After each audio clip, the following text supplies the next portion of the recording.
रामचंद्र जी का नाम सुना है ना सब बच्चों ने? कहाँ पैदा हुए थे वो? अयोध्या में। रामचंद्र जी को राजा बनाने की घोषणा कर दी उनके पिताजी ने, जिनका नाम क्या था? बहुत बढ़िया। तो पता लगा दशरथ जी ने उनको राजा बनाने की घोषणा कर दी, और जैसे ये सभा लगी हुई है ना, इससे भी बड़ा दरबार था।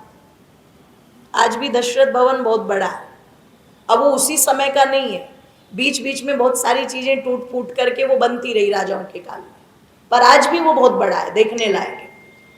तो पूरा दरबार लगा हुआ है और उसमें बहुत सारे लोग बैठे हुए हैं। आप सोचो, आपकी गैदरिंग इतनी अच्छी है, पर आपसे भी ज्यादा लोग वहां पर बैठे हुए हैं, और उनके बीच में उन्होंने घोषणा की कि राम, मैं तुम्हें राजा बनाऊं, जिसमें सारे ऋषि मुनि, पूरी मैनेजमेंट, सब कुछ है।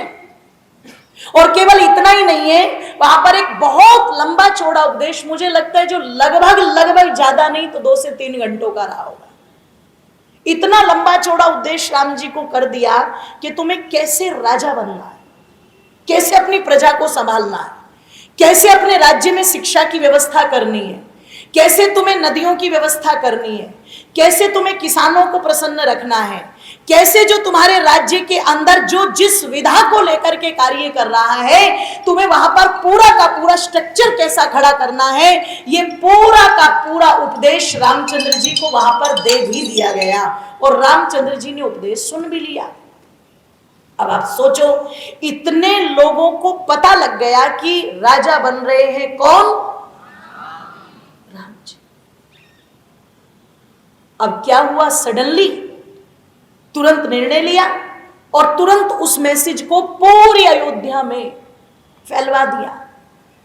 एक व्यक्ति, आजकल तो क्या होता है, आप व्हाट्सएप से मैसेज कर देते हैं, फेसबुक पर डाल देते हैं, आजकल बड़े क्रांतिकारी लोग बैठे हुए सोशल मीडिया में।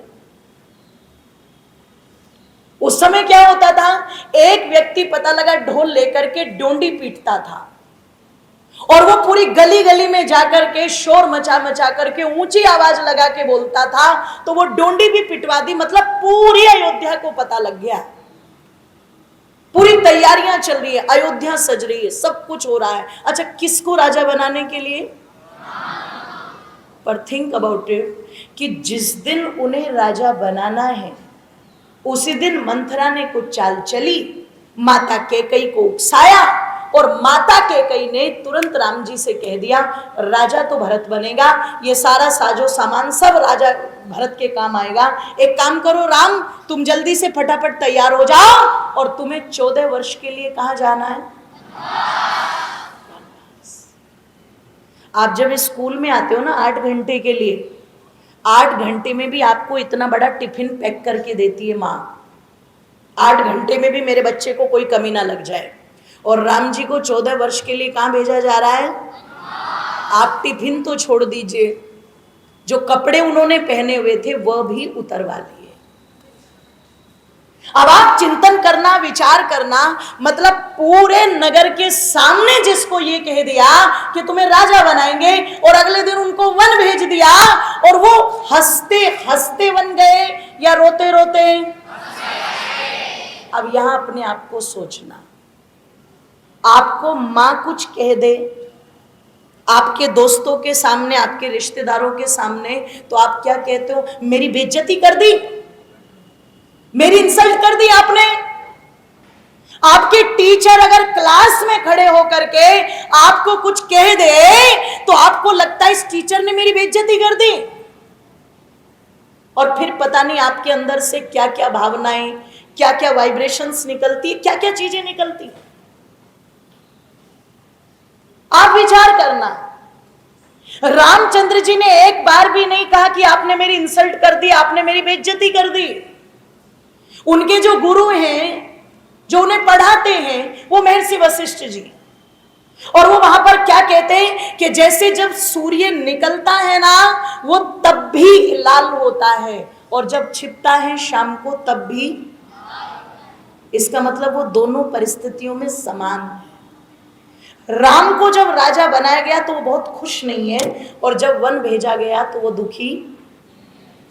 और आज के बच्चे कहते आपने हमारी इंसल्ट कर दी। एक बात कह दूं, जिसके दिमाग में ये गंदगी आ जाती है ना कि बड़े कुछ कहें तो इंसल्ट हो जाती है, वो जीवन में बेटा कभी आगे नहीं बढ़ पाता। आगे वही बढ़ पाता है जो वहां से शिक्षा लेता है कि मुझे अगर कहा गया तो क्यों कहा गया। अगर मां कुछ कह रही है तो किसकी भलाई के लिए, अगर पिताजी कुछ कह रहे हैं तो किसकी भलाई के लिए, अगर हमारे टीचर्स हमें कुछ कह रहे हैं तो किसकी भलाई के लिए।